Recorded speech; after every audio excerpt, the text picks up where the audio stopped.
Chapter 39.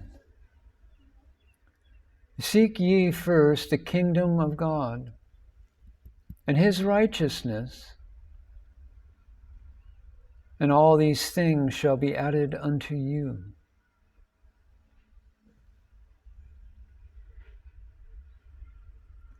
This sentence is the key to understanding the fate of our world. Providence will never forsake one who is really seeking for light. This, however, does not mean that spiritual search can bring worldly riches. But these riches are not craved by the disciple of wisdom.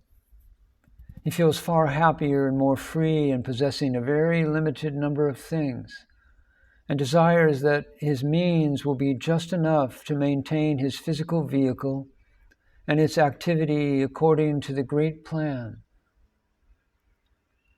These material possessions vary in quantity and quality according to the climate and the part of the globe where the disciple dwells.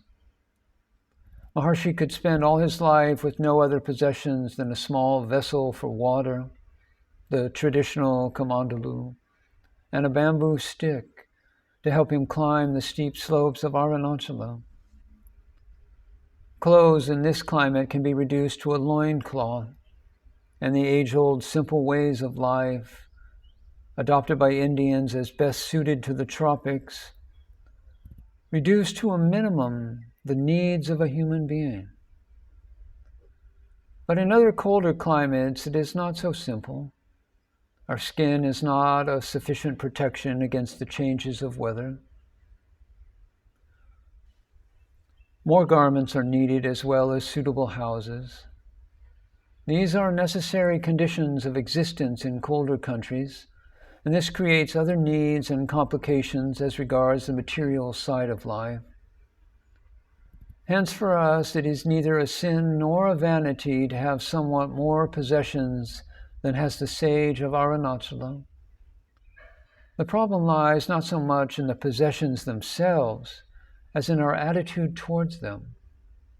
If we regard them as an unavoidable attribute of life on the physical plane, according to the exigencies of nature, it is all right, and they will not be an obstacle in our search for the kingdom of heaven within. But if we are continually running from one object of the senses to another and are full of craving, making the acquisition of possessions our chief goal and losing sight of the highest purposes of life, then we are not seeking truth, but these other things. In this case, we obviously do not find either, for we have no permanent satisfaction from material possessions, and as we desert our deeper being, which some call soul in the Gospels, we prepare for ourselves further ages of suffering. If we look around us, we must admit that in the present stage of evolution, the majority of people exist only for the satisfaction of a craving for worldly possessions, and do not see anything beyond. By the decrees of providence, there are always less riches than selfish desires and appetites. Is it not to remind us of our true goal? When the craving for possessions grows, there appear active attempts to take them from others, generally weaker individuals or nations.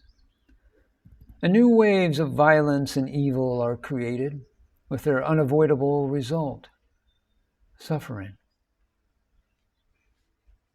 Suffering, so much hated and shunned by all human beings, is in fact the only antidote neutralizing the poison of evil in ourselves.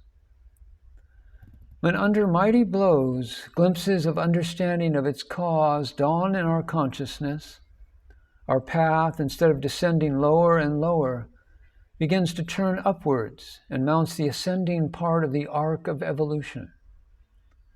Then the search for truth begins.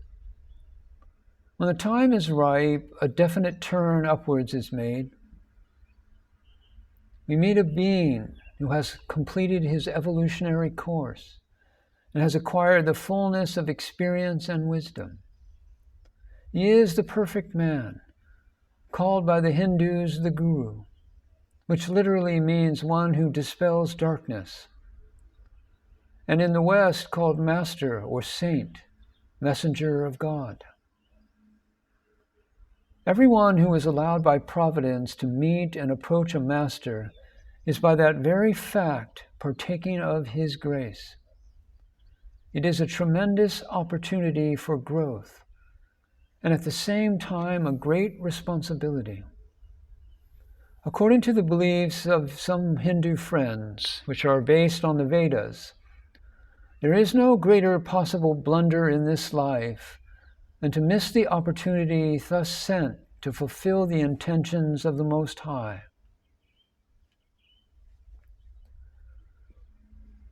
In Maharshi's environment, there are strange happenings too. Not all can stand the vibratory power of the invisible radiance of the presence of the one who is pure spirit. There are cases of temporary or permanent loss of balance, of mental or emotional poise. There are extravagances, foolishnesses, and nonsensical actions performed with a belief in their reasonableness. But there are also cases where obvious inner disharmonies are healed in the presence of the saint. Of course, those benefit most who can deeply understand the teachings of the Master and grasp their inner hidden meaning. Such a meaning undoubtedly exists, in spite of the utter simplicity and directness of Maharshi's words. It could not be otherwise, for his teachings belong to the realm of the spirit, of reality. And when revealed in words for our sake, in this process their pristine purity must necessarily be modified by the limitations of mind, of thought and word. The assimilation of Maharshi's teachings is a process similar to that of remembering. The sage says that the real self, as truth, spirit, God, or existence, consciousness, bliss, is always and everywhere present. It is therefore also in our own consciousness, which ignorance covers with a veil of thoughts. As the Maharshi said, all that is really necessary is the removal of the veils. Then the light will shine by itself and permeate all your being. Then there is no need of seeking it somewhere else. The kingdom of heaven is within us, yet we cannot remember it. Were it not the greatest tragedy of mankind, it could be regarded as a paradox or as a gigantic jest.